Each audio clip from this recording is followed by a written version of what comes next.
Welcome back, everybody. Clearancestyle here with another Battle Royale video, and today we're taking a look at Fortnite's new update, Fortnitemares.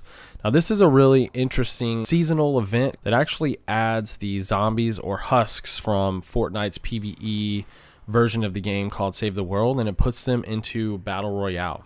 Now, I've always thought this would be a fun addition to the game, but I never thought they would implement it the way they have. Right now, you can't play Battle Royale without having the zombies or husks in your game. I'm not sure if they're going to change that, but definitely getting a bit of a backlash from the community. But either way, the way it works are these cubes, these little offshoots from Kevin the Cube are spawning around the map. This one spawned over here in Westworld or Pueblos or whatever you want to call it. I started shooting it immediately. I did notice there was a little bit of a health bar to it. I don't know if I caused this first one to produce the zombies or the husks. I'm not sure. But either way, they're spawning now, and they're not moving slow. They're not moving fast, but they're definitely coming at me. And they come at you whether you fire at them or not. They're aware of your presence. I'm not sure what sort of range they're aware of you, but they definitely know you're there, and they get aggressive and come after you, like I said, whether you're shooting at them or not.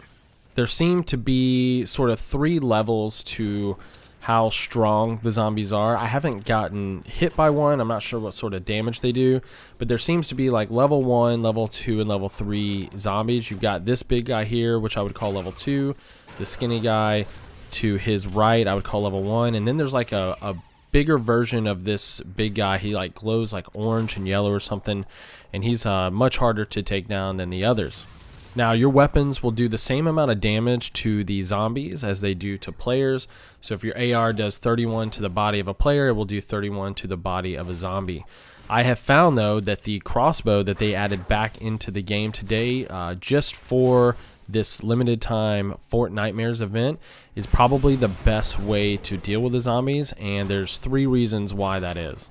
The first reason it's great is it does a ton of damage. You can see I think I'm getting 140 or 160 to the body using the crossbow, and to the head I'm getting 240. That's usually enough to take down the skinny guys. Okay, so 160 to the body, 240 to the head, which is a one-shot kill for the small guys, a body and a headshot to take down the level 2 zombies. But I think either way it's going to be 2 shots for those level 2 guys. And you see there just 1 body shot to the smaller guys from the crossbow. The second reason it's great is it has unlimited ammo. You have a 7-round mag that actually fires pretty quickly. I'm pretty sure quicker than the last crossbow.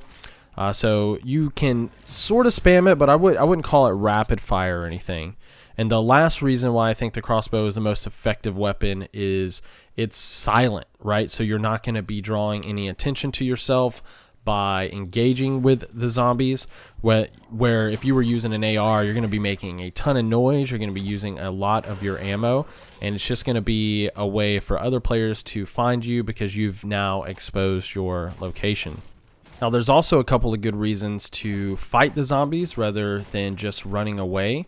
The first is that when you kill them, they have an opportunity to drop loot. They can drop ammo and or weapons. I've seen reports on Reddit where they're dropping items like scars.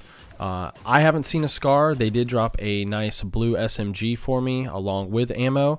So I come out of here with an upgraded SMG and a ton of ammo. I didn't have to search for ammo for the entire game because I came out of here with 200 or 300 medium rounds and plenty of light ammo. Now another reason to engage with them is every time you kill a zombie, they do grant you some shield.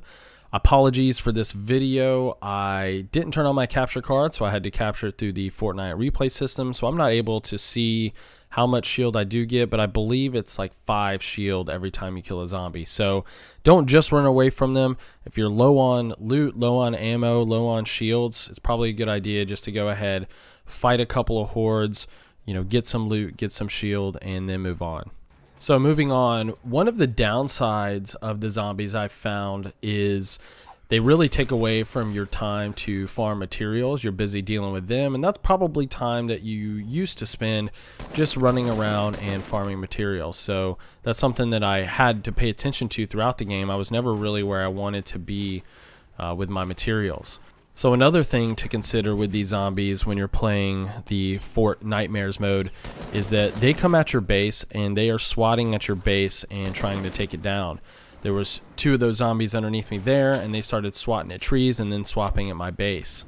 Now, along with today's update and today's patch, they introduced the redeployable glider mechanic from the Soaring 50s limited time mode.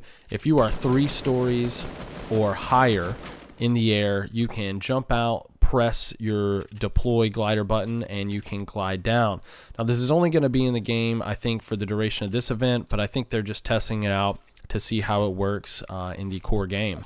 So far, I'm really digging it. I'm liking that I have escape options, but we'll see. I think most importantly, it's going to affect the competitive scene. If you follow that, you'll probably know that people aren't too happy about, kind of having that free escape from a high build battle or having that free rotation to the next zone. So I find myself farming again because I'm still low on materials. I hear some footsteps on the other side of this rock and just go ahead and start building up and have some issues. I really hate when these walls place half in the ground. It makes for some really awkward jumps up onto your ramp. He is shooting all my stuff from underneath me, and it's not hard to counter that. You just build a floor, build another ramp, and it's a lot more stuff that they have to shoot through to try to get you down. But it's definitely something you want to be aware of. Now here I'm going to take advantage again of that redeployable glider mechanic. Like I said, just 3 stories up. I use it to, first of all, move away from the storm, but then I realized that I had a really nice height advantage on him. He didn't follow me, so I was able to just take him out really quick from that nice high ground position. So really think that new mechanic is going to come in real handy for situations like that. So on my way to the new zone, killing a couple of zombies, and I get into just this little small build fight, I guess you'd call it, with the Skull Trooper. I've been using that new auto place building option where it doesn't preview the piece, and it's been kind of messing up my builds. I'm still getting used to it. But once again, I use that redeployable glider mechanic to just disengage from that fight. You can see that I'm right inside the new zone. I'm going to use this as an opportunity to build up. Now, he also has that option, but in my experience so far in the couple of games I've played with it, is it's sort of hard to tell when somebody uses that option. So, but it puts me in a good position here. You're going to see that I am able to completely break his shield, put some pressure on him, force him to use materials, force him to use shields. This guy builds up on me, and I don't know how that didn't do any damage, but I saw that he put some floors over towards my base to put some pressure on me. I just put a floor and a pyramid above me, edited my way out, and you can see that there they used that mechanic to get away from me. But I was able to put some shots on them, and I knew they were weak because when they were up on that ramp, I had taken their shields off, put them down into the white damage. So I wanted to go ahead and apply pressure, and I was lucky enough to be able to scoop up the kill there. The Skull Trooper finally makes his way towards me, and I was able to pick up that elimination as well, making it just a 1v1. But if you notice, the zombies completely took down my base there. I'm not sure exactly what I had built up connecting the ground, probably just 1 or 2 pieces, but they were aggressive. They came after me like they are here, and they brought down my base, which could really cause some problems. Another thing you'll notice there, the P90 is really good at taking care of a group or a horde of, say, 3 or 4 zombies. It does a lot of burst damage. That rapid fire really kind of chews through them, and they don't move around fast enough, or they don't really, kind of wiggle side to side. So you can just line it up with their heads and take out a group pretty quickly with that P90. And even the regular SMG has a decent enough fire rate to do some good damage against the hordes.